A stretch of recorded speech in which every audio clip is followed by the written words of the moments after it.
Good morning, everybody. It's great to see so many of you joining us to listen to our panelists talking about protecting your business from cyber threats. My name's Esther Carter. I'm a partner at Moore Kingston Smith. I know quite a lot of you will be familiar with who we are. There's always quite a few regulars on these enterprise webinars, but for those of you who don't and aren't so familiar with who we are, Moore Kingston Smith is a leading audit advisory and accountancy firm. We have presence in over 100 countries via our more global network. And within the UK, we work with businesses, entrepreneurial businesses of all different sectors, as well as private client and not-for-profit. Businesses are increasingly experiencing very sophisticated cyber threats at the moment, which really does leave them vulnerable to severe financial losses, as well as reputational damage and legal penalties. And there are lots of recent examples that you may have heard of in the news, which include M&S, the Co-op, Harrods, Adidas, Gucci, Balenciaga, and McQueen, and lots more that we haven't mentioned. So really investing in robust cybersecurity is no longer just an IT expense. It really is a critical business investment for ensuring operational continuity, maintaining trust, and achieving sustainable growth. So today we've assembled a panel of experts to explore the trends in recent cyber attacks and how businesses can really protect themselves and discuss how we measure and establish and improve our cybersecurity maturity. So I'd like to introduce Maritz Cloet, who is Director of Cyber and IT Assurance Services from Moore Clearcom, and Paris Shah, who is Lead Cybersecurity Consultant, also from Moore Clearcom.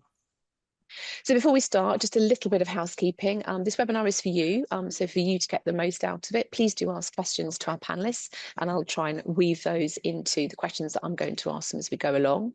If you are going to ask questions, please do ask them in the Q&A function because it's much easier to keep track of them there.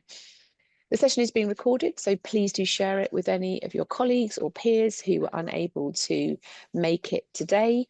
And lastly, there will be a very, very short feedback form that we'll upload at the end of the session. Please do fill it out. It is super, super useful in helping us to shape future webinars.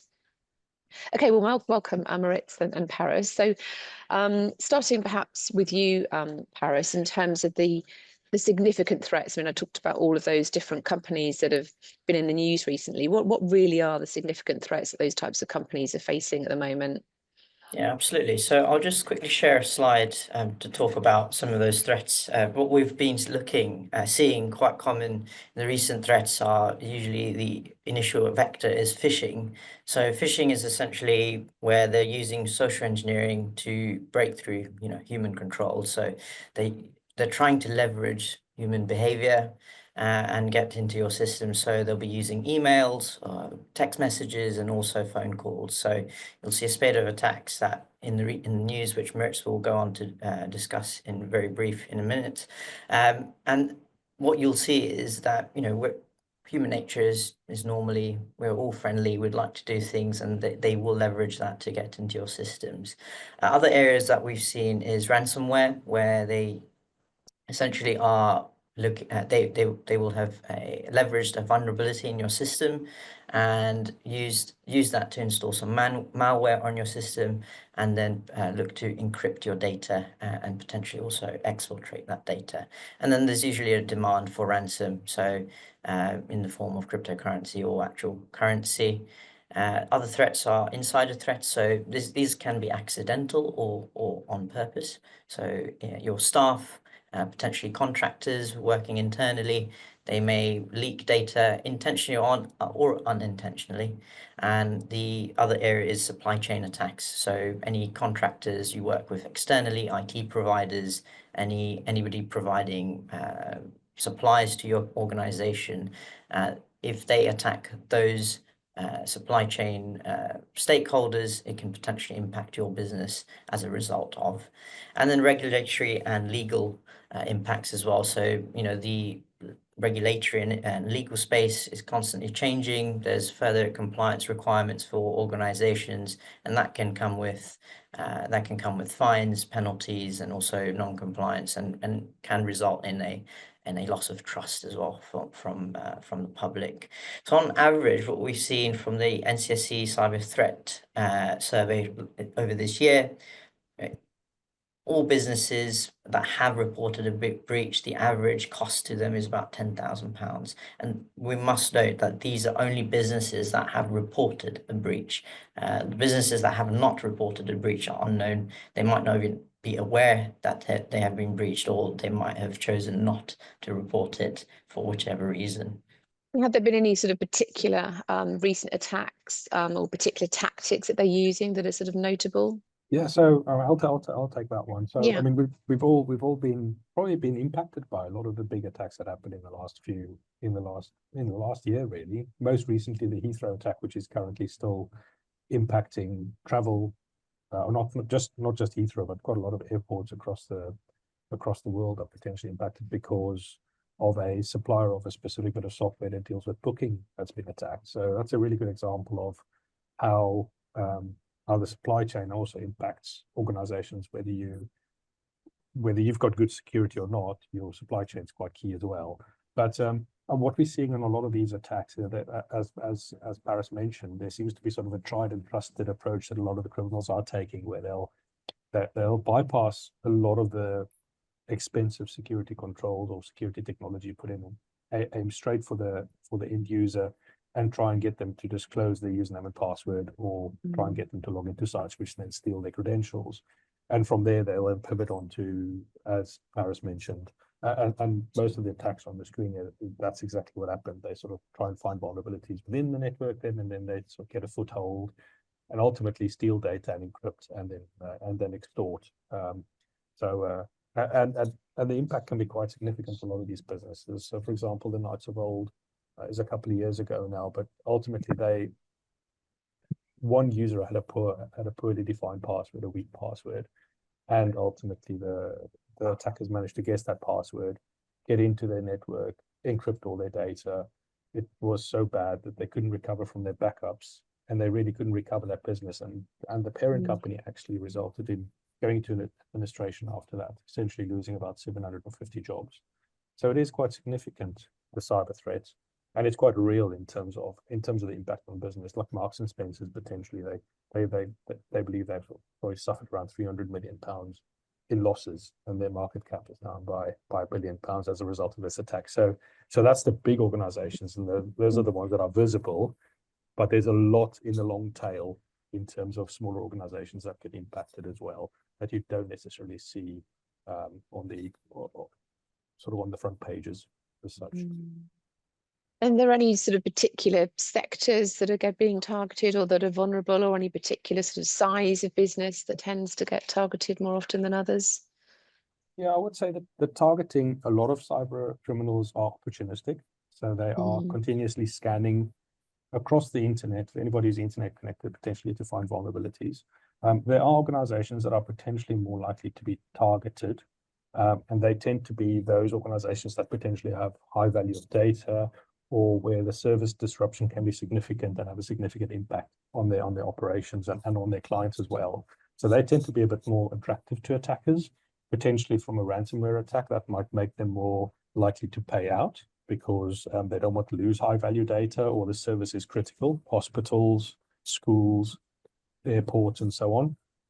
You also have potentially companies that have got legacy systems, or have underinvested in cybersecurity over a long time, and they just become inherently vulnerable. So if you have a bit of a drive-by attack from a cyber attacker, then potentially they could exploit that and sort of carry out their sort of attack in that way as well. And we've seen that in recent investigations we've done over the last couple of months, actually, where the attacks have not been that sophisticated either. So it's opportunistic attacks, using using phishing as a service on the dark web or Telegram as where they've paid for the service, used the user's credentials. And we've seen three instances of this with people that we've done investigations for, organizations that we've done investigations for, where it's a simple phishing as a service, and what we found is the user was just sent a non-targeted phishing email, and then which resulted in business email compromise.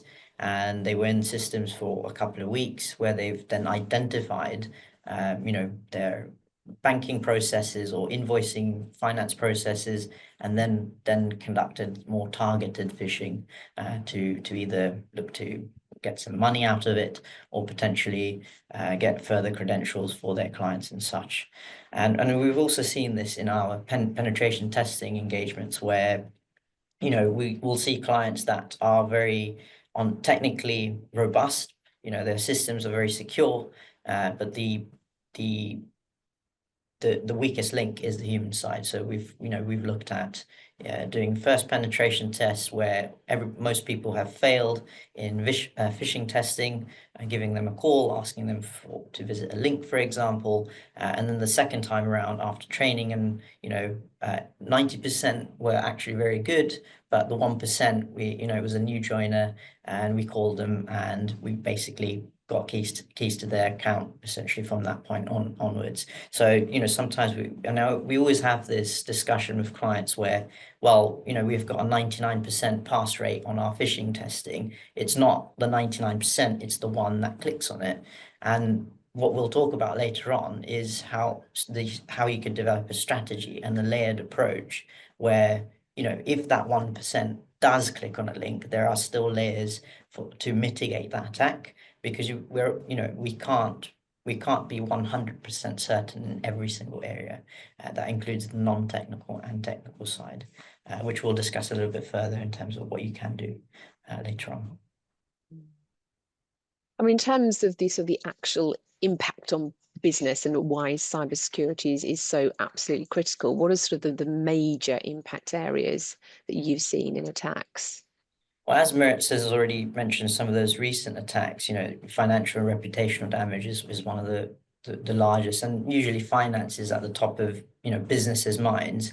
But trust is also quite large. If you've lost client trust and the public trust in your software or system or your organization or your brand itself, it doesn't have to be a cyber breach. It could be any kind of attack or cyber crime attack, and client trust is the most critical thing to a business. Once that's lost, that's probably one of the hardest things to regain. And again, that strategy is there should that happen, should a breach happen, then there are processes where you can maintain that client trust. I mean, we've seen Marks and Spencer's, the way they've approached it. There was criticism from the public end on how they might have communicated things, but I think the cyber community was quite supportive of how they initially came out and were very transparent with the breach and what they're doing about it. So there's a lot of non-cyber or technical areas that goes into managing these things, which we try and consolidate into strategies and developing strategies for clients. Yeah. I would just add to that, and it's not just large organizations. We worked recently on a case with a sole trader who did a lot of work for the NHS using their own Gmail account. They didn't really have a big infrastructure, and unfortunately, this lady did get phished. Her user account, the Gmail user account, was compromised, but because the infrastructure isn't particularly advanced for sort of end user Gmail, subsequently we found out that actually that attacker had access to her email account for 14 days, and she was dealing with some fairly sensitive subject matter. Some might have been legal in nature as well. But what the attacker did ultimately was email 3,500 of her contacts with another phishing email. Basically, so used her email account as a phishing email distribution. And obviously, all of the people who received those emails were really worried about what potentially was accessed, and it had to go all the way up to notifying the ICO of a potential breach. And we did some further investigation and couldn't really identify any further data that's been taken from the account. but that still drove quite a lot of trust issues with a lot of the key people she was working with. She got a lot of emails saying what's happening, and actually that made it quite difficult for her to run a business for quite a few weeks. And she's still on the recovery path from that perspective, in terms of regaining a key sort of partner's trust in this space. And I mean, why do you think that these breaches are still happening so frequently and seemingly so easily as well? I think it just comes back to the human factor. Again, people are still the weakest link, and no matter how much time and effort you put into that, the attackers are continuously developing their techniques. They're using AI to potentially create some of these phishing attacks. They're figuring out how the technology works and working around the technology. So, for example, I got an invite the other day with a phishing email, but for some reason our spam filters didn't filter that out, so I still got the phishing email in my inbox. So there are still ways, and it's always an arms race with the cyber attackers. Ultimately, you put new controls in place or new protections in place, and ultimately they find ways around that, and they find ways around that very quickly as well. I mean, these people are technologically very able, and then they'll essentially industrialize these vulnerabilities or these sort of attacks so that other people can buy them. People are not so technically savvy and potentially purchase attacks and purchase this sort of the methods to then compromise companies. So yes, the attack might be very sophisticated in nature, but actually it's quite easy to carry it out because all the tools are available, all the guidance are available. Some of these are actually software as a service provided in. And that lowers the threshold, really, doesn't it? In terms of who can have access to this. So anybody looking to commit any cyber crime, they don't need to have the technical know-how anymore. And going back to what Marit said is, you'll have vendors or software, we all use software day to day, we use our laptops, and there are always going to be vulnerabilities that are known and unknown.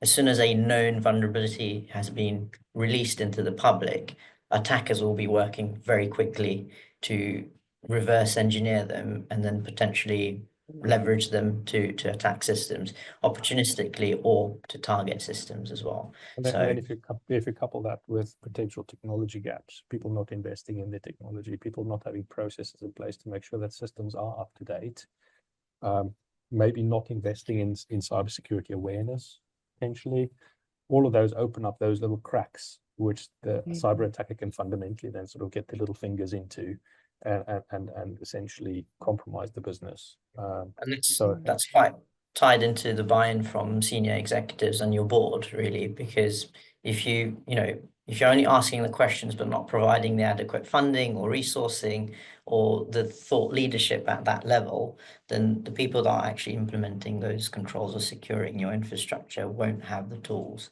they need to do it. So that's quite an important part where we always see there's buy-in post-breach, but not prior, understandably. But I think it's and we really champion this is, the executive side should take accountability and start looking at asking the right questions at that level. No, and I think there's still a little bit of an attitude of it won't happen to us. I think it's still an absolute key thing where, and that's as Para said, pretty much most of the clients we deal with spent a bit on cybersecurity, but actually they still potentially get breached, and then it's a bit of a oh shit, but the building's burnt down now.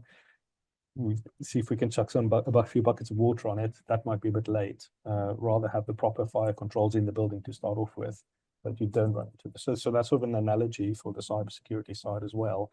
And the problem with cybersecurity is you don't see it. It's not physical. You can't see the threat, but the impact is definitely very, very physical. Yeah, absolutely.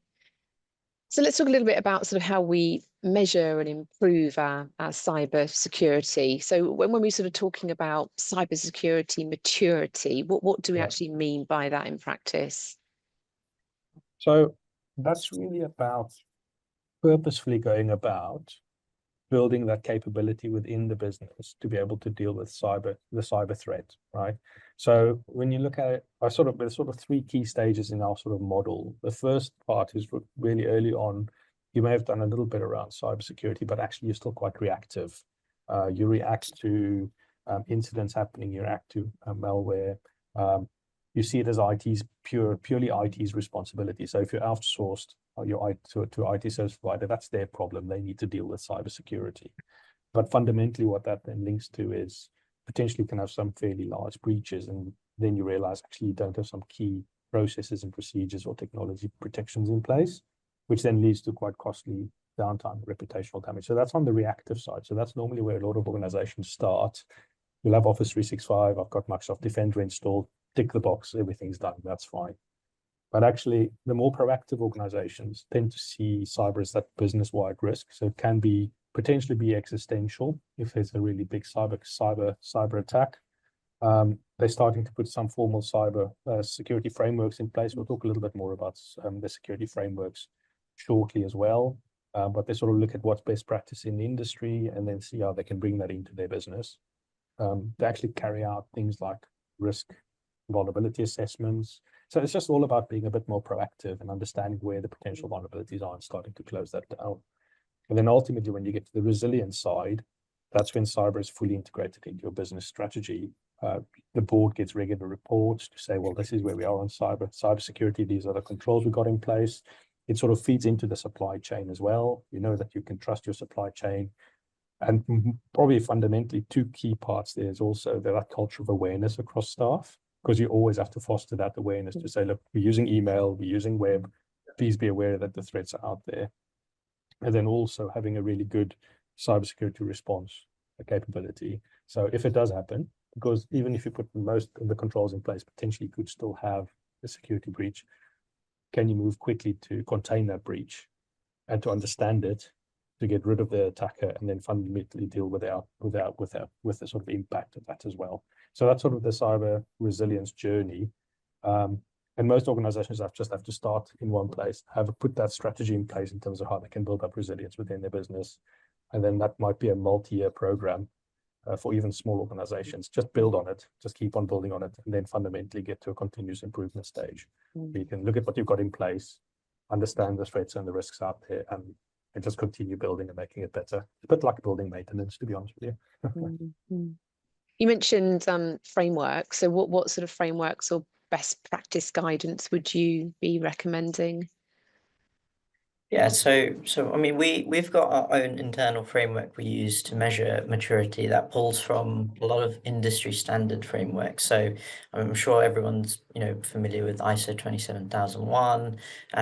We're also assessors for Cyber Essentials, which is 5 very essential areas that any business should be doing at minimum. So regardless of size, if they're not putting those controls in, controls such as firewalls, user access management, making sure that the privileges are granted according to their roles, as an example, and also patching your devices, making sure you've got anti-malware software. So very, very much the basics is Cyber Essentials. And you'll see that most will be at that reactive stage, like Moritz mentioned earlier, where they might not have all those controls in place, but they're doing risk management. So they've looked at the non-technical areas and have said, that's fine. We've looked at the risk. We say we've transferred it to the IT provider, but what we've seen is generally you can't transfer that risk. You're still accountable for those areas. So some of these frameworks help you in bringing all of that together, the non-technical and technical. So you've got NIST, which is another industry framework, but we've pulled adequate controls from all of them, because they all have their strengths and weaknesses in different areas. And we've put together our own framework to help clients to move through the maturity. And what we do see is a lot of clients might have ISO 27001 as, because that's being required by the business, for example. But what we do find is that doesn't really mean you're cyber secure or you've got good cyber resiliency. It's just a set of controls for you to implement, but doesn't really give you that strategy and, bit overall business overview of how you need to be managing cybersecurity. Thank you. Just remind everyone, do ask questions. I haven't had any questions pop up yet, but do ask any questions if you've got any, and I'll put them to Moritz or Paras. So Paras, I know you do quite a lot of benchmarking and you have lots of insights from that. So I guess across all sort of the benchmarking work that you've done, what are the sort of the common topic areas that stand out, either from a sort of a positive point of view or a negative point of view?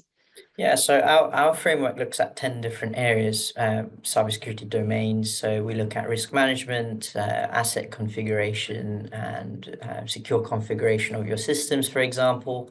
And other areas are such as third-party security management and also user awareness. So what the common findings we do find is around the security configuration. So a lot of internal IT teams or even external IT teams that they might not have configured your systems in a secure manner. So looking at how passwords are managed, for example, any benchmark, any standard controls that need to be in place, for example, default credentials. You might have a router in your office that's not configured hasn't been removed from its default configuration. So an attacker can just Google them online and find the password, for example. And then also vulnerability management, where organizations aren't patching, so not updating their software in a timely manner. So as we spoke about earlier, vulnerabilities are released very often, and attackers are usually reverse engineering these within a day, if not hours.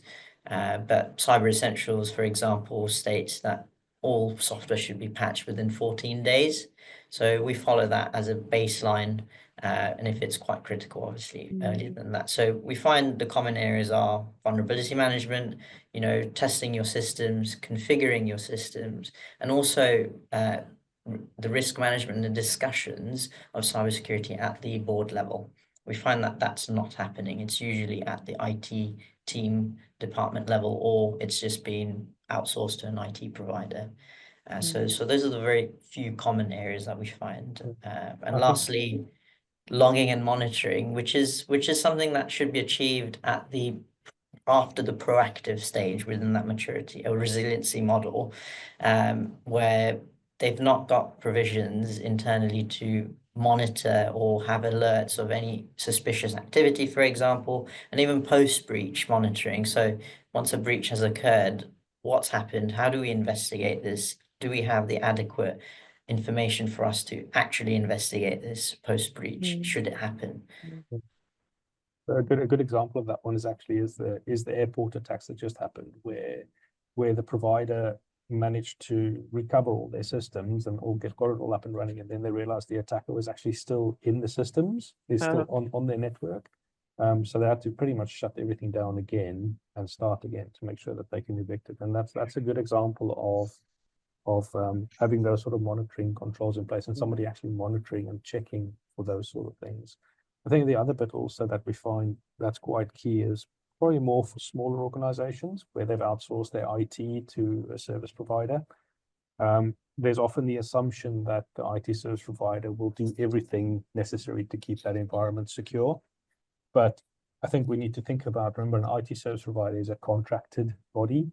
They deliver the service as defined as in the contract. So if your contract doesn't stipulate the fact that they'll do X, Y, and Z around security, for example, configure Microsoft 365 to be as secure as possible, or potentially patch your environment every 14 days, then it's very dangerous to assume that the IT service provider is going to do everything to secure your environment. Because ultimately, as we said, that risk is still your risk as a business.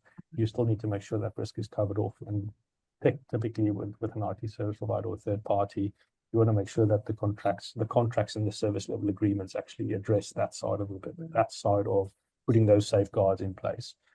Otherwise, you're operating under a bit of a false sense of security, unfortunately. So I think that's a key area where it's certainly a lot of the smaller organizations need to look at their IT service provider contracts and make sure that there's a very clear understanding of who's responsible for what when it comes to security.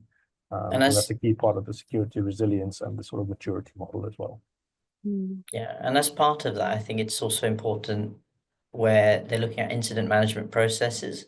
So I think most small businesses will expect the IT provider to be able to respond to an incident, and they might not be qualified or have the adequate resources within the IT provider. So it's ensuring that the organization owns incident management processes and then has adequate, if they can't have the internal resource for that, then they have adequate external resource to bring in, or an IT provider that's also qualified to do that. And I guess, Maritz, if we sort of look at the sort of the high performing organizations from a cybersecurity point of view, what are the sort of the best practices that are coming out of those? What can we learn from them? Yeah, so I think again the key part is cybersecurity being that topic being discussed at the board level. I think with the impact that a cyber attack can have an organization, and the risk that associates with, and the fact that it can potentially be existential, or certainly it can be financially and operationally quite impactful. That's something that the board needs to have in the fore of their minds as part of all the other risks that they're managing. So I would say having board level support and board level visibility around the cybersecurity posture or where you are is quite important. So that goes along with also making sure the board is reasonably educated around cybersecurity, and they don't need to be technical experts, but they also need to be able to ask the right questions and evaluate the responses they get from that in terms of is our organization really good and resilient when it comes to cybersecurity perspective. And I think that sort of flows then into that level of priority at the board level should ultimately flow into the level of both resource being made available to look after the cybersecurity side, funding, making sure that the environment, the IT environment is up to date. All that sort of really flows from that sort of board involvement really in terms of that. And even when it comes to things like incident response, is the board aware of what's going to happen if there is a cyber incident? What sort of information will they get? What action do they need to take at a board level to sort of deal with incidents like this? So I think for me, that's sort of the high performing organizations have got those bits and pieces knitted down quite well. But I would just say from a cybersecurity perspective, I guess if we look at it from a board perspective as well, they've got a lot of risks to manage. So cyber just needs to find the right sort of level of priority within those set of risks to manage. Yeah, and from that, really, some of the next steps that we've seen with quite mature organizations are really around leveraging their current capabilities. So they might have tools and teams in place, and they've invested a fair amount into, establishing those strategies and processes, but they might not be leveraging those capabilities to an efficient level. So when we do the reviews, we can look at it almost as a very independent view on how they're using it across the board, across the industry, for example, and then provide guidance on how they can leverage that to potentially increase the return on investment and also create more efficient processes, really. And as part of that, what we've seen is some of the other recommendations we've given is also testing those strategies and processes they have in place. So such as your incident management processes, you'll see that it's very thorough. They've looked at all the avenues, but they've not actually tested it in practice. They've not done a simulation, or they've not done a penetration test, for example, to say, well, if an attacker was to actually target our organization or opportunistically come across our organization, then how would these defenses fare? I guess just to follow on the incident response side of things, and I think people underestimate the value of doing exercises around dealing with incidents, because it's about understanding how you work together as a team when something fairly disruptive like that happens. And people also don't always understand the psychological impact that a big attack like that could have on an organization and on the individuals that are involved. So if you take some time to practice and walk through what you're going to be doing if you do have an attack, then you learn how people respond a little bit as well. If you've got clear roles and responsibilities, you know who's responsible for what. If you've got some predefined decisions that you're going to be going through, you don't have to make those decisions on the absolute fly as well. And that sort of takes you from, and again, that's sort of the difference between an organization that's not particularly mature when it comes to cybersecurity to somebody who's sort of on the sort of more mature end, is the sort of measured approach to something like this. Just, you're not firefighting, you are dealing with an incident in the business, but actually you're dealing it in a controlled manner, in a manner that you sort of predefined to give you that sort of toolbox that you can work with in the event of an incident. Yeah, it makes entire sense, like doing a practice fire alarm drill. It's exactly what it is. The analogy is there. It's a bit more complex. Bit more complex, yes. Definitely. It's exactly about that, because unfortunately, on a cyber attack perspective, I think most organizations think if it happens, but I think we should really think about when it happens rather than if it happens, just because you just never know when you have that one vulnerability that the cyber attacker has found anyway.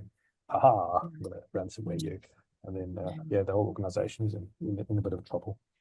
And what you find is sometimes it might not go to plan, and it's also exercising that prior. So should things not go to plan, we have the right methodology on approaching a breach potentially. So it might be something that your team hasn't seen before. So the methodology should still be able to guide you in making the right decisions rather than being a technical response of, we need to just shut the switch off.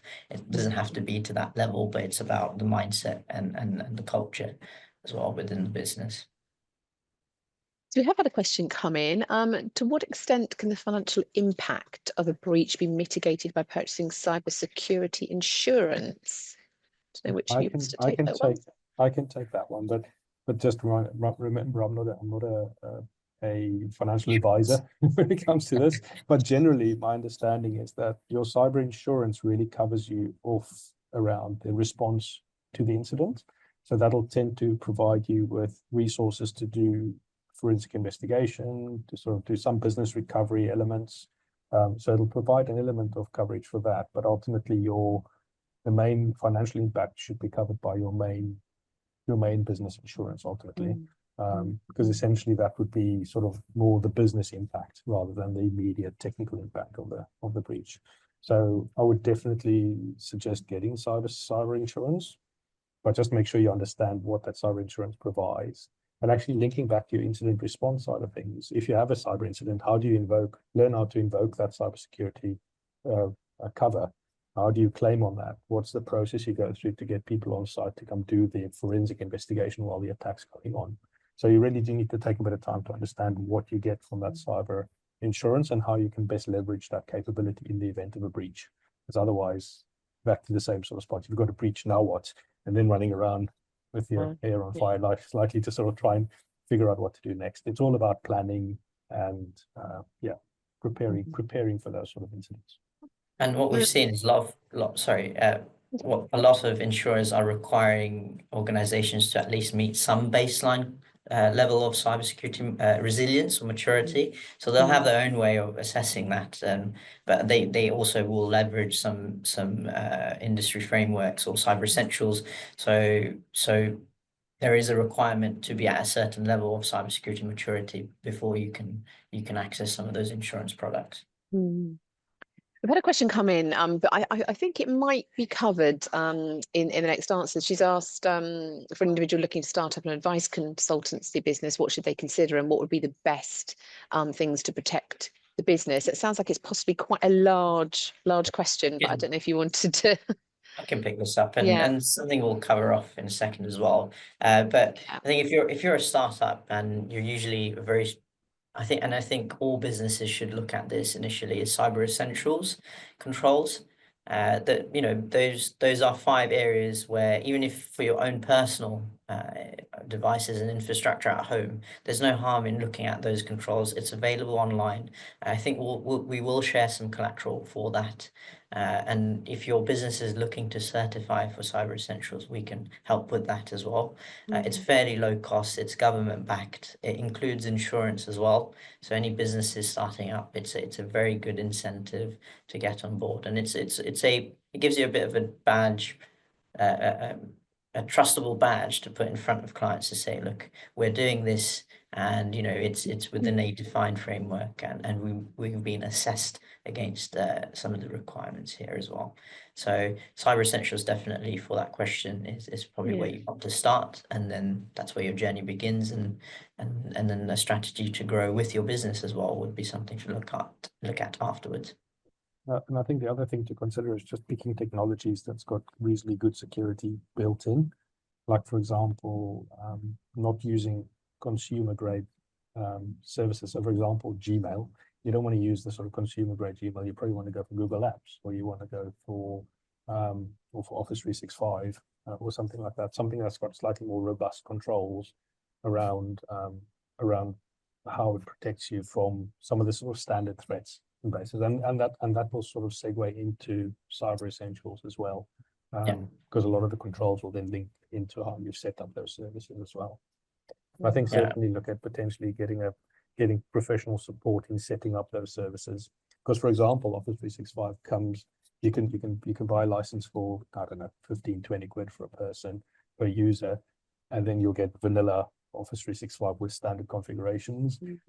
There's actually quite a lot of work that needs to go into understanding how you tighten up the security controls around that. Like, for example, enabling multi-factor authentication, that sort of stuff. Yeah. Just conscious, I think we've got 3 minutes left. So sort of, I guess, bringing it all together and thinking about building resilient strategies and what the next steps are. How can businesses realistically start improving their sort of cyber maturity?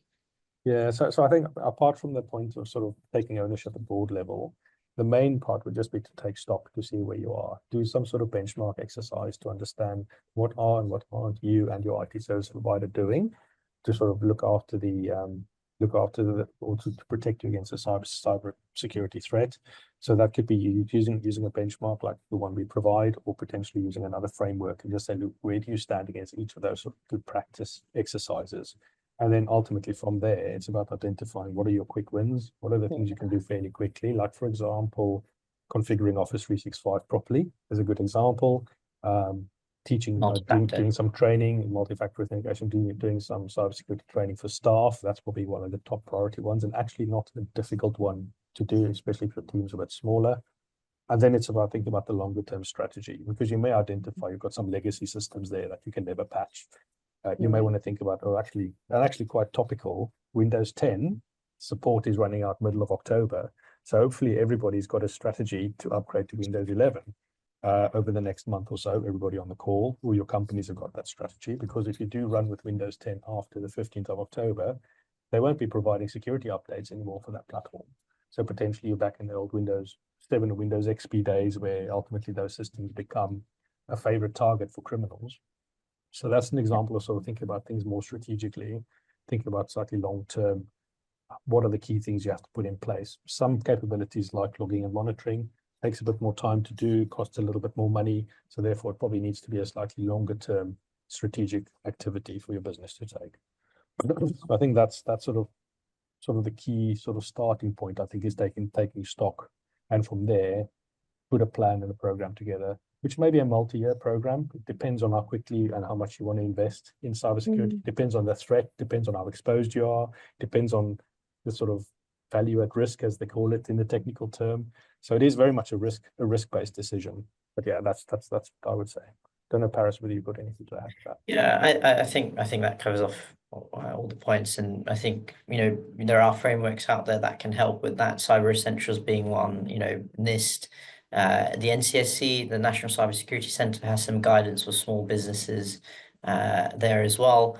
And what we, you know, suppliers like ourselves, we can help with this as well, for anything from Cyber Essentials up to, you know, if you're more on the proactive or resilient side of the maturity scale, then we can come in and look at how you can create more efficient strategies and just bring everything together, really. There are a couple of questions left. I think they're quite specific ones. So actually, I think Maritz and Paris, if you could just follow up those individually with those people after the webinar's closed. So I think, look, you talked about lots of really interesting things today, and this is such an important topic. People have got to take it really seriously. They've got to plan, it's got to be top down, and they've got to be prepared to invest time and money into getting this right, haven't they? And build that sort of resilience through a continuous improvement process. Maritz and Paris are more than happy to have an initial exploratory chat with anyone if they've got any concerns over their cybersecurity, or just want to see where they sit in the maturity scale. More than happy to have an initial no charge call to discuss that. And there are lots of various services that Maritz and Paris can offer, from a Cyber Essentials certification to doing specific cybersecurity reviews, and, like I say, an initial sort of brief discovery call as well. So please do get in contact if you've got any questions at all, because this is such a big topic and can have huge ramifications if people don't get it right. So thank you all very much for attending today. Lots of people on today's call, just showing what an important topic it is. And thank you so much, Maritz and Paris, for sharing all of your thoughts and knowledge with us. Thank you. Thank you very Thanks much. very much, Thanks. Esther. We'll speak soon.